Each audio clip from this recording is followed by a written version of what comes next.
The honeycomb stitch. This is a single knit design. You can also make a double knit version of the honeycomb on the loom, but today I'm going to show you how to make a single knit version. Now it is actually very fluffy, very lofty stitch, and it has a lot of texture in here. I'm working with a bulky weight yarn and my large gauge loom today. I'm going to show you how to do this 4-row repeat and set it up using a stitch marker, your loom, and some bulky weight yarn. So grab your supplies and we'll begin. Welcome to GoodKnit Kisses. We're all about helping you stitch your love and love your stitches. For written instructions, please visit the link down below in our video description. We have a scarf pattern for a child size scarf and a wider adult scarf. I'm showing the child size one here, and it's about 4 inches wide, and then you can have a wider scarf for adults, and you'll have the cast on for both of those. We also have a link to right and left-handed video tutorials as well. So you're going to begin by casting on, and we will have a link to the cast on down below and also a bind off. It's just a simple bind off, and then our cast on is a chain cast on. So if you know how to do that, you can get started by beginning your slip knot over here and start casting on all of these stitches, and we're going to begin on this side over here for row 1. Again, those written instructions are down at that link below, and if you want to do it as a pattern, you can get that. We have downloadable patterns ad-free on our Ravelry store and Etsy, but it's at a discount on our actual website. So join me now and we'll begin. This stitch pattern has a multiple of 4 stitches in it, and so we have a group of 4 stitches here, and we'll call that 1, 2, 3, 4. We're going to label those pegs, and then we have 4 more here and 4 more here. So this has 3 multiples in it. Now for the larger size, you're going to have even more multiples because you have 20 stitches instead of the 12 that I'm showing here. Now, when we work in these groups of 4, we're going to use a stitch marker to help us show which one in this sequence is going to be moving first, and you'll kind of get that here in a minute. But first, let's go ahead and put on our stitch marker. Now, I realize that you would have already started your cast on. You've started and gone from here to here, and we're going to pretend that we don't have any knitting on here. Mine is exactly how yours would be too. So make sure that you have your stitch marker placed on peg 1. That's the first thing we're going to do. Okay, so stitch marker is on peg 1, and now we can begin the row. We're going to work in groups of 4, and we're going to knit pegs 1 and 2. So just U-wrap knit loosely peg 1, and U-wrap knit peg 2. Okay, we're going to pick up these stitches, and we're going to place peg 1 on peg 2.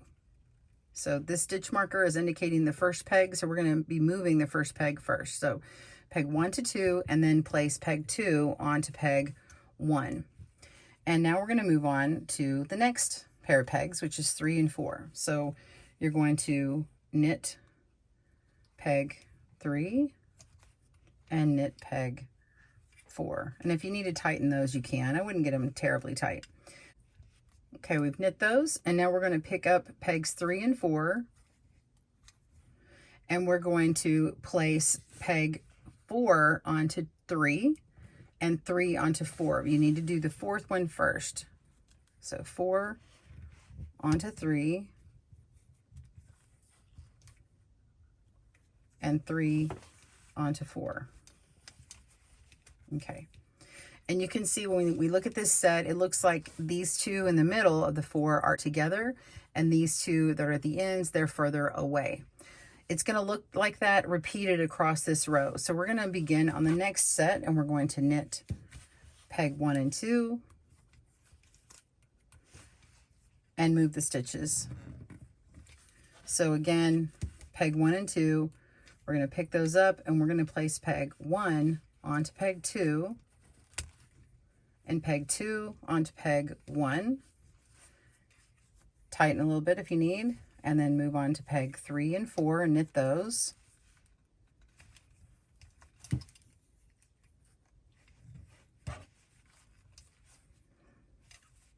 And pick 3 and 4 up, and we're going to move peg 4 onto peg 3 and peg 3 onto peg 4. And See how those look the same as over here? And repeat that one more time.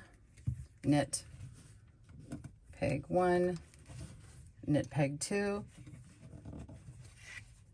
and move. We're going to move peg 1 to 2 and 2 to 1. Tighten and work the last 2 stitches. If you're working with 12 pegs, if you're working with 20, just continue repeating this. Pause your video and get there. Picking these up, and we're going to move peg 4 onto 3 and 3 onto 4, and you'll want to tighten that up. And that completes your row, and you have 3 sets here. On this one you can see how it looks like the insides are together here, the insides are together here, but if you look between these 2 sets, it looks like these 2 are together. So that's what's going to be happening down here. It's going to be forming this thing going back and forth, this honeycomb. Okay, so technically what we're doing is we've actually just knit the first row, and we're preparing our second row, which actually does the twisting. But we don't have to do that now because it's already prepared. So we're just going to knit across. So knit 1, 2, 3, 4, and all stitches on that row. So pause your video and meet me back up at the end of this row, and we'll set up for row 3. See you soon. Okay, so you finished row 1 and then 2, and now we're ready for row 3. We're going to move our stitch marker because we're going to be working in these groups here. So we're going to pick up our 2 pegs and move our stitch marker to the second peg and place those back down, and then we're going to knit. So knit peg 1, knit peg 2, and this time we're going to do the opposite. So we're going to pick up these stitches here, and peg 2, which is where my stitch marker is going to go to peg 1 first, and then peg 1 is going to go to peg 2. And now we're going to knit peg 3 and 4.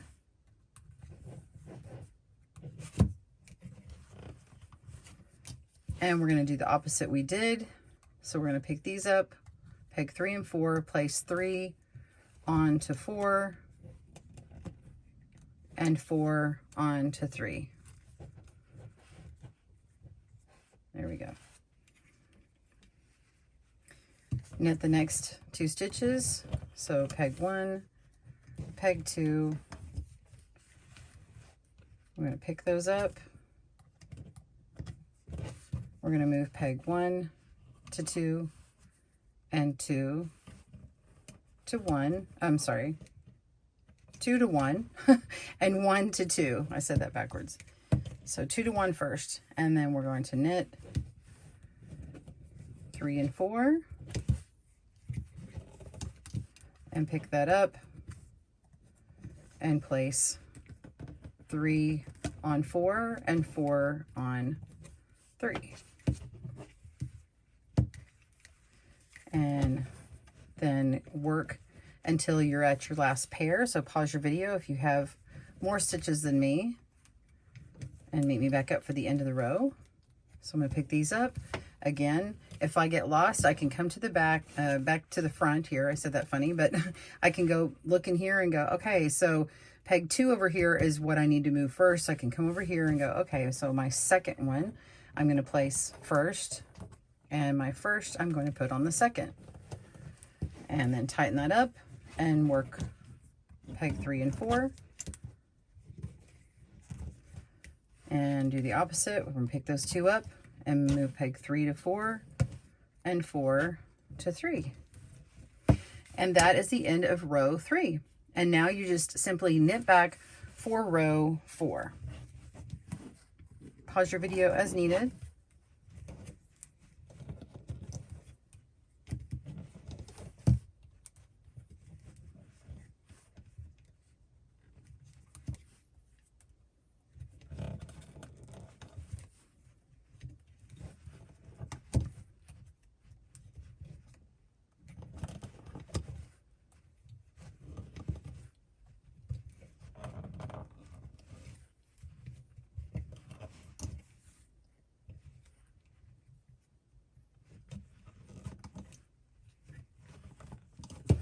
Okay, so we're at the end of our 4th row in our 4-row repeat, and you can see my stitch marker is remaining here. So if I put my knitting down and I come back to it and I see my yarn is at the beginning of my row and I see my stitch marker is here, then I know that I'm at the beginning of my 4-row repeat, and I can go ahead and pick this up and move it to the end and begin. So I would wait to move this stitch marker over until you know. So if you continue doing it the same way every time, then you'll repeat it the same way every time and you won't have a mess up. You could have a mess up, I'll show you, I have one here, where I flipped them in the wrong spot. I just didn't feel like fixing that, but you would have to kind of go backwards and redo all of your things in order to pick that up in the right spot. So I suggest using the stitch marker and pay attention to that as you go. And you're going to continue repeating those 4 rows until you get your desired length, and we'll have that in our pattern. If you want to do a child size scarf, maybe go to 33 inches and go to 60 inches if you're doing a adult size scarf, and then you just weave in your tail here, bind off, and weave in your tail, and you are done. I hope you enjoyed this tutorial. Thanks for joining me again at GoodKnit Kisses, and we'll see you soon. Happy looming! Thanks for joining us today, where we help you stitch your love and love your stitches. See you again soon.